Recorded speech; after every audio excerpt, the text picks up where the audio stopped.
What famous person did you regret meeting because they were an ass?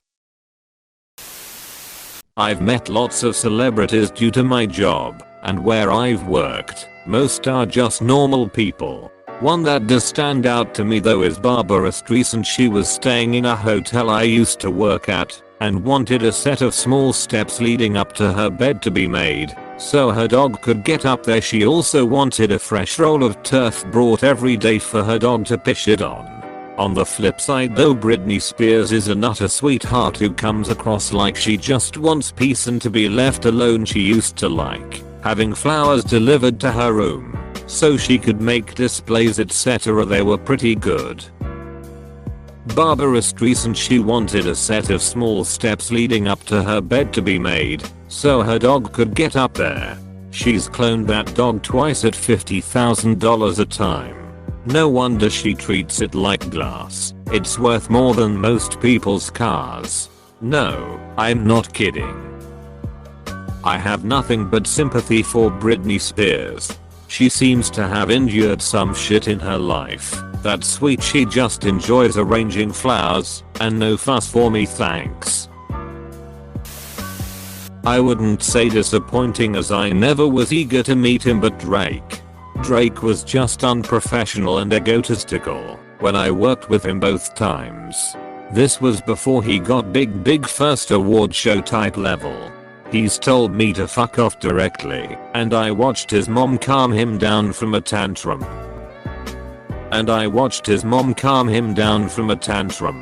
This is the most interactive story I've read this entire thread. Jimmy really got big-headed after leaving Degrassi. Jared Leto.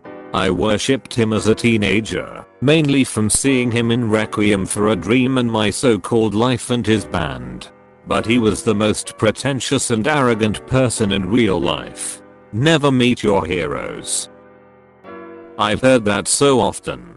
The way he talks on a lot of news shows never really sat right with me. Then he became a cult leader and I noped out. My professor's daughter was his personal assistant for some time, and according to her, he was completely insufferable. I met James Brown back in the 80s, when I lived in Vale. The man was dissatisfied with everything and generally drunk. Absolute flip side was meeting Mr. Rogers when I was at Pitt. That man was the real deal. You know the story of Mr. Rogers getting his car stolen. Word got around, and the thieves found out. Next day, the car was returned with a note of apology. Nobody fucks with Mr. Rogers. Candid Camera tried to prank Mr. Rogers and failed miserably. Mr. Rogers was too nice to give the expected reaction. https www.youtube.com watch vvvviaka. He expected my seat on a plane. He was our local news anchor. Actually said, I may look familiar. I said, you're a merchant banker? The people with the smallest claim to fame are often the most egotistical about it. You're a merchant banker for the Cockney rhyming slang take on this. Jared Leto hit on my girlfriend at the time and called me fat. His brother Shannon was super nice though. To be fair, I'm fat, but I knew that already. Lol. Why am I not surprised? He looks like he's got the personality of a trash bag. And I watched his mom calm him down from a tantrum. This is the most interactive story I've read this entire thread. Jimmy really got big-headed after leaving Degrassi. This is a Dairy Queen, sir, not a drama queen. On a Dairy Queen related note, I once saw a poor cashier break down into tears, no idea why, and the manager told her to stop and take the order. I was younger man at the time and didn't have the balls to say something, but me and about a dozen other folks waiting in line left. Fuck that manager. Maybe he would have been nicer to you if you were younger. cannot wait to see all of these answers cut and pasted on a BuzzFeed article. How else am I going to get my 1,246,633 unrelated reaction gifs between each story? Effing can't stand those stupid gifs. Makes it so hard to read IDK. Why I'm reading BuzzFeed. I used to work in a posh hotel in Canada vague on purpose, and I had met many famous people during my time there. Most were forgettable interactions honestly, but one stands out as the absolute worst. Chevy Chase. He is a trash human being. He was totally miserable and insulting to all the staff, and we treated him with nothing but professional respect and courtesy. If I ever meet him again, I'll tell him to his face what a colossal piece of shit he is. I can't watch his movies since. For the record, the best celebrity guest for me was Dave Grohl. He's an awesome guy. Everyone always has something nice to say about Dave Grohl. Nobody ever has had nice to say about Chevy Chase. Dave Grohl is a fucking legend. Man broke his leg during a gig and still finished the set because he didn't want to let his fans down. I once met Bill Burr at the Comedy Store in Hollywood. This was a little bit after his first Netflix special came out, and I was a huge fan. Saw all the YouTube vids out at the time, including his famous Philly rant. Needless to say, I was starstruck when I saw him and couldn't really muster the courage to speak. He was talking to some people in the hallway and I didn't know how to ask for a picture without being rude. So I stood there with my girlfriend kinda looking his direction. Once he acknowledged us, my girlfriend asked him, "My boyfriend is a huge fan. May we take a photo?" At which point Bill said, "Fuck no, I don't do pictures." My heart sank. Then he smiled and said, "No, I'm just kidding. Come here. Where would I be without you guys?" Then he motioned us in for a group photo and said, "Now let's put our arms around each other like we know each other." He totally made my week. Dude is awesome. As a massive Bill Burr fan, I'm delighted this ended up being a good interaction, especially with how he comes across on podcasts and interviews. I would have hated to find out he was an asshole. Oh, thank God. You had me for a minute. To be fair, I'm fat, but I knew that already. Lol. At least he didn't tattoo fat on your forehead.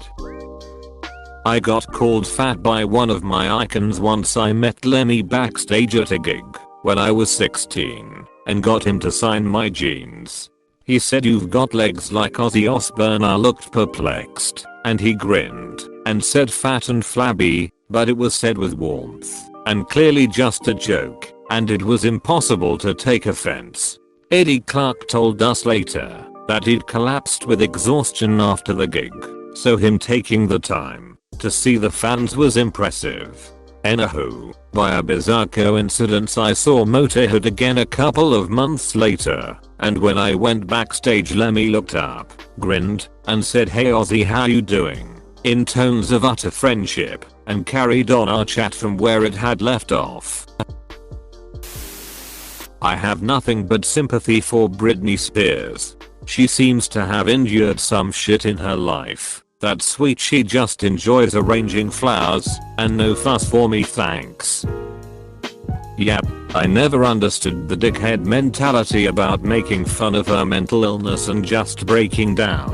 I'm sure we all experienced it, whether a death or stress in general. That leave Britney alone. YouTube video from back in the day just hits differently now, doesn't it? Like that person was so right to be so empathetic towards her. I met a local weatherman from my neck of the woods twice. People love this dude on social media, but the both times I've seen him, he was a total asshole. On the flip side, I met Emilio Estevez at work. He was cool. Where do you work? He's the vice principal at Shermer High School who oversees all-day detention. That's how he met Emilio Estevez,